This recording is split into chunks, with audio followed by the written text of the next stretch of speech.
Very warm welcome to Guru Mantra Siksha Ka Granth. Hopefully everyone is fine. So guys, this is the next session in single short session series, and today we are going to focus on a very important topic, that is oxygen hemoglobin dissociation curve. In case आपने अभी तक मेरा YouTube channel join नहीं किया है तो कर लीजिए, सो दैट सारी इन्फॉर्मेशन आपको टाइम टू टाइम मिलती रहे. If you are not connected with my Telegram channel, you are most welcome to connect with me. And the name of my Telegram channel is Gur Mantra. जो इस YouTube channel का नाम है वही मेरे टेलीग्राम चैनल का भी नाम है, जहाँ डेली बेसिस पर मैं काफ़ी यूजफुल इन्फॉर्मेशन आप लोगों के साथ शेयर करती हूँ. सो गाइस, अगर हम बात करें ऑक्सीजन डिसोसिएशन कर्व की, this is one of the most important topic जो काफ़ी सारे एग्जाम्स में आपसे पूछा जाता है. एंड अगेन आपको काफ़ी सारे कर्व एनालाइज करने के लिए दिए जाते हैं जिसके बेसिस पर क्वेश्चंस आते हैं. At last we will be solving some questions also, so that आप लोगों को आइडिया लग सके कि किस तरीके के क्वेश्चंस जो है यहाँ से पूछे जाते हैं. ये 3 ग्राफ हमें बेसिकली देखने हैं, जहाँ पर आप डीपीजी की कंसंट्रेशन का इफेक्ट देखोगे, टेम्परेचर का इफेक्ट देखोगे, एंड साथ साथ एसिडिटी का भी इफेक्ट देखोगे कि नॉर्मल एक सिग्मोइडल शेप का जो कर्व हीमोग्लोबिन ऑक्सीजन के बाइंडिंग से हमें दिखता है, जो मैंने लास्ट सेशन में भी आपको बताया था, किस तरीके से राइट साइड जो है वो शिफ्ट होता है, जिसको हम ऑक्सीजन डिसोसिएशन कर्व भी बोलते हैं. सबसे पहले कर्व के बारे में अगर हम बात करें, so substance that is commonly known as DPG 2,3-डाइफॉस्फोग्लिसरेट, जिसको आप BPG के नाम से भी जानते हो, as an by product of many metabolic activities ये प्रोड्यूस होता है. अगर इसका अमाउंट ज़्यादा हो जाए तब आप क्या देखते हैं, जो नॉर्मल कंडीशन है, नॉर्मल एक हमें S shape sigmoidal shape curve दिखाई दे रहा है, वो राइट साइड शिफ्ट हो जाता है. राइट साइड उसकी आप शिफ्टिंग देखते हैं. बेसिकली अगर आप देखो इराइथ्रोसाइट्स, आप RBC की बात कर रहे हो, वहाँ पर आपको लार्ज अमाउंट ऑफ DPG मिलेगा, जो कि केवल लेस अमाउंट में प्रेजेंट होता है अगर आप दूसरे मेमेलियन सेल्स को देखते हो. डेफिनेटली आप ये लोग जानते होंगे सभी के सभी की बहुत ज़्यादा मेटाबॉलिक एक्टिविटीज़ चल रही हैं या किसी भी प्रकार का कोई प्रोसेस चल रहा है, तो उससे DPG का अमाउंट ज़्यादा होगा, एंड जिसकी वजह से जो हीमोग्लोबिन जो एज एन कैरियर मॉलिक्यूल है ऑक्सीजन के लिए, वो लोअर एफिनिटी रखेगा ऑक्सीजन के लिए एंड उसको रिलीज कर देगा. क्योंकि हीमोग्लोबिन का मेन काम क्या है, हीमोग्लोबिन प्रोटीन का मेन काम है ऑक्सीजन को ट्रांसपोर्ट करना.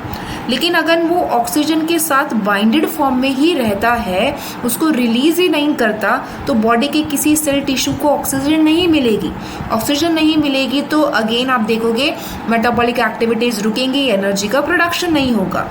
तो रेस्पायरिंग टिश्यूज को, सेल्स को ऑक्सीजन की ज़रूरत है, यानी कि हमें हीमोग्लोबिन से ऑक्सीजन को अनलोड कराना होगा. एंड हम देखते हैं जिसमें कुछ फैक्टर्स जो हैं वो काम करते हैं. A decrease of this factor, increase में हमने देखा कर्व राइट साइड शिफ्ट हो गया, अगर डिक्रीज होता है तो it will cause dissociation curve to shift to the left. Left में शिफ्टिंग हो जाएगी, राइट, जो कि आपको बताता है for any partial pressure of oxygen, haemoglobin की ग्रेटर एफिनिटी है कि वो ऑक्सीजन से बाइंड कर सके. मेजॉरिटी में आपको यही याद रखना है. The net result is that whenever DPG level are increased, then there is an enhanced unloading of oxygen from hemoglobin as blood flows through the tissues. आप लोगों ने बचपन में 2 कंसेप्ट भी पढ़े होंगे. एक हम पढ़ते थे बोर्स इफेक्ट एंड दूसरा हम पढ़ते थे हाल्डेन्स इफेक्ट. तो अगेन वहाँ से भी ये कंसेप्ट जो है वो डिराइव होता है, राइट, वो डिराइव होता है. बोर्स इफेक्ट एंड हाल्डेन्स इफेक्ट क्या है, होपफुली सबको पता होगा.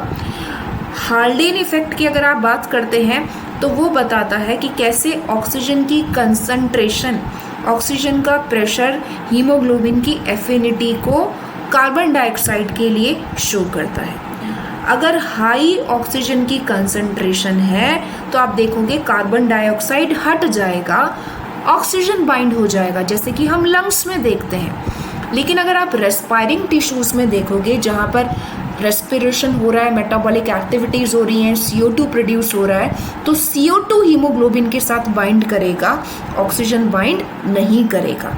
तो ये दो इफेक्ट बेसिक से हम देखते हैं, जिसमें हम देखते हैं कि ग्राफ या तो राइट साइड शिफ्ट हो जाता है या फिर हम देखते हैं ग्राफ नॉर्मल सिग्मोइडल शेप का ग्राफ लेफ्ट साइड शिफ्ट हो जाता है, जो आपको यहाँ पर क्लियरली दो चीज़ें दिखाई दे रही हैं। एंड इससे बच्चों बहुत सारे क्वेश्चंस आते हैं। दूसरा ग्राफ अगर हम टारगेट करें, that is effect of temperature and elevated मतलब बढ़ा हुआ जो तापमान है, also decrease haemoglobin affinity for oxygen by altering it's molecular conformation. Definitely हमें यही करना है। एंड आप खुद से भी सोचिए कि अगर मेटाबॉलिक एक्टिविटीज शरीर में चल रही हैं, अगर मेटाबॉलिक एक्टिविटीज चल रही है बॉडी में, तो वहाँ पर हीट का भी प्रोडक्शन होगा, हीट कंटेंट भी हाई होगा। अगर हीट यानी टेम्परेचर एलिवेट हो रहा है, तब भी कर्व जो है वो राइट साइड शिफ्ट होगा, ऑक्सीजन डिसोसिएट होगी हीमोग्लोबिन से, अनलोड होगी, ताकि ज़्यादा से ज़्यादा रेस्पायरिंग टिश्यूज़ को वो चीज़ मिल सके। तो अगेन आप दो चीज़ें देख रहे हो कि right side shifting and left side shifting हो रही है अलग अलग टेम्परेचर पर from a normal optimum scenario. Y axis पर आपको हीमोग्लोबिन का सैचुरेशन पॉइंट दिखाई दे रहा है और नीचे आपको इफेक्ट ऑफ टेम्परेचर दिखाई दे रहा है। तीसरे ग्राफ पर आप आओ, that is effect of acidity.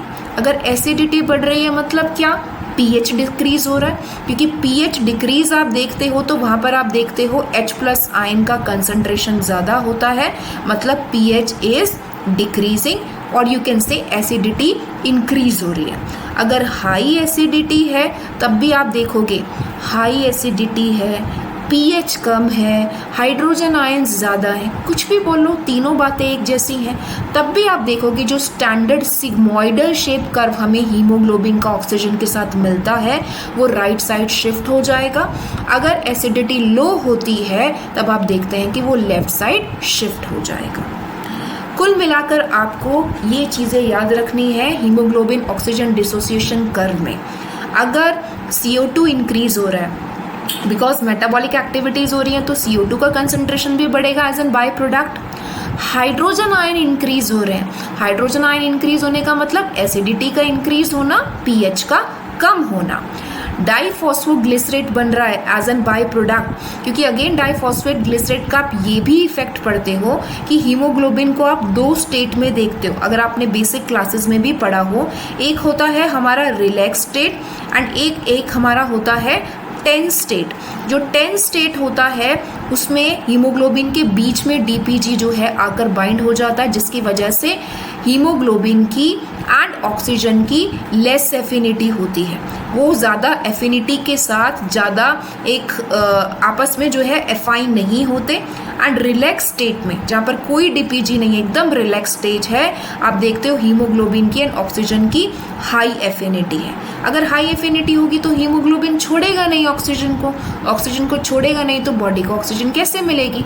So in that case हम देखते हैं जैसे जैसे मेटाबॉलिक एक्टिविटी इंक्रीज होंगी, ये सारी चीज़ों में इंक्रीज होगा, टेम्परेचर भी इंक्रीज होगा, हीट भी बढ़ेगी एंड जो हमारा नॉर्मल सिग्मोइडल शेप कर्व है वो राइट साइड शिफ्ट हो जाएगा। इस पूरी चीज़ को जो मैंने आपको बताया ये छोटी सी आपको लगी होगी, लेकिन ये बहुत इंपॉर्टेंट है। डायरेक्टली 4 नंबर में क्वेश्चंस आते हैं। कुछ क्वेश्चंस को भी हम देख लेते हैं।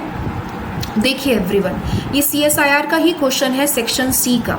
मैं आपको इस क्वेश्चन को डिफाइन कर रही हूँ ताकि आपका ज़्यादा समय ना लगे एंड आप मिनिमम टाइम में मैक्सिमम सीख सकें। लेकिन आप इस वीडियो को यहीं पोस्ट कर दीजिए एंड खुद से इसका आंसर करने की कोशिश कीजिए। जो P50 वैल्यू है हीमोग्लोबिन की फॉर ऑक्सीजन इंक्रीज हो जाती है ड्यूरिंग एक्सरसाइज, क्योंकि जब आप एक्सरसाइज कर रहे हो, व्यायाम कर रहे हो, आपको बहुत ज़्यादा एनर्जी की ज़रूरत है, ऑक्सीजन की ज़रूरत है, जल्दी जल्दी ऑक्सीजन आपको चाहिए। एंड मैकेनिज्म जो इस चेंज को डिस्क्राइब करता है वो कुछ 4 बातों में यहाँ बताया गया है, जिसमें से आपको इनकरेक्ट स्टेटमेंट ढूंढनी है। तो पहली स्टेटमेंट अगर आप देखते हो, increase CO2 production by muscles elevate partial pressure of carbon dioxide of blood which affect P50 value. क्या ये चीज़ सही है? एवरीवन सोचिएगा। दूसरा है the affinity of haemoglobin for oxygen increases as 2,3 bisphosphoglycerate level is elevated. इसने यहाँ उल्टी बात बोल दी है जो एकदम गलत स्टेटमेंट है। अगर बीपीजी का लेवल बढ़ रहा है तो एफिनिटी कम होगी, ज़्यादा नहीं। आपको सिर्फ इतना भी पता होता आप इजीली अपना आंसर कर सकते थे, क्योंकि हमें इसमें इनकरेक्ट बताना है। ऊपर वाली स्टेटमेंट एकदम सही है। अगर मेटाबॉलिक एक्टिविटीज़ हैं, एक्सरसाइज है, CO2 का प्रोडक्शन बढ़ेगा, कम नहीं होगा, जो कि ऑक्सीजन के बाइंडिंग को कम करेगा। CO2 ज़्यादा बाइंड होगा हीमोग्लोबिन के साथ। तीसरा ऑप्शन था इंक्रीज्ड बॉडी टेम्परेचर शिफ्ट करेगा ऑक्सी हीमोग्लोबिन डिसोसिएशन कर्व को लेफ्ट में, नहीं जी, राइट में शिफ्ट करेगा, लेफ्ट में नहीं। अभी हमने देखा ये भी गलत था जो ऑप्शन में क्लियरली दिया है। नेक्स्ट ऑप्शन है the decreased pH of blood reduces the affinity of haemoglobin for oxygen. हाँ जी, decrease pH, increase in acidity, increase in hydrogen ions, ये राइट साइड शिफ्ट करेंगे, हीमोग्लोबिन की ऑक्सीजन की एफिनिटी को रिड्यूस करेंगे। ये एकदम सही स्टेटमेंट थी। आपका डायरेक्टली आंसर आ गया, दैट इज 2। अगेन बच्चों एक और क्वेश्चन है सेक्शन सी का आपके लिए, CSIR का क्वेश्चन है। Please consider it as an homework and आप मुझे इसका आंसर सभी के सभी कमेंट सेक्शन में बताएंगे, so that I can analyse कि आपने कितना सीखा है। जो बहुत मेहनत करके मैं आपके लिए सेशंस डिज़ाइन कर रही हूँ, ये कितने फ्रूटफुल हैं। प्लीज़ मुझे कमेंट सेक्शन में बताइएगा, ऑनेस्टली सॉल्व करके बताइएगा। अगर नहीं आता तो डेफिनेटली मैं इसको अपनी नेक्स्ट वीडियो में डिफाइन करूँगी। But this is super easy without having a look towards the answer. आप जो है इसको मुझे मेंशन कीजिएगा। Okay guys, apart from this here is an important information. आप मुझे अनअकैडमी, जो कि इंडिया का लार्जेस्ट प्लेटफॉर्म है, वहाँ पर भी फॉलो कर सकते हैं। I am one of the plus educator there also. Neha Taneja नाम से आपको मेरी प्रोफाइल वहाँ पर देखने को मिलेगी। एंड अगेन काफ़ी सारी इंपॉर्टेंट चीज़ें, रिकॉर्डेड सेशन, स्पेशल क्लासेस में आप पार्टिसिपेट कर सकते हैं। These are the specific units जो मैं अनअकैडमी प्लस पर लाइव टीच करती हूँ, along with detailed practice sessions on all of them. ये सारे सेशंस जो हैं, ये सारी क्लासेस पेड क्लासेस होती है जिनके लिए आपको सब्सक्रिप्शन लेना पड़ता है। अकॉर्डिंग टू योर नीड आप 1 मंथ, 3, 6, 12, 24 मंथ का सब्सक्रिप्शन ले सकते हैं in case you are preparing for this exam. And at the time of fees payment, जो भी फीस मेंशन है, आप रेफरल कोड में मेरा नाम यूज़ कर सकते हो नेहा, ताकि आपको 10% डिस्काउंट मिले हर मंथ में। एंड ये कोड आपके हर एग्जाम के लिए फॉलो होता है, चाहे आप कोई भी एग्जाम का सब्सक्रिप्शन लें। क्यूमुलेटिवली आप देखते हैं अनअकैडमी पर जो क्लासेस होती हैं, डेली लाइव क्लासेस वहाँ चलती हैं। अप्रॉक्सीमेटली 3 to 4 आवर्स की क्लास मेरी वहाँ डेली होती है डिटेल में। साथ साथ live test and quizzes are the important features.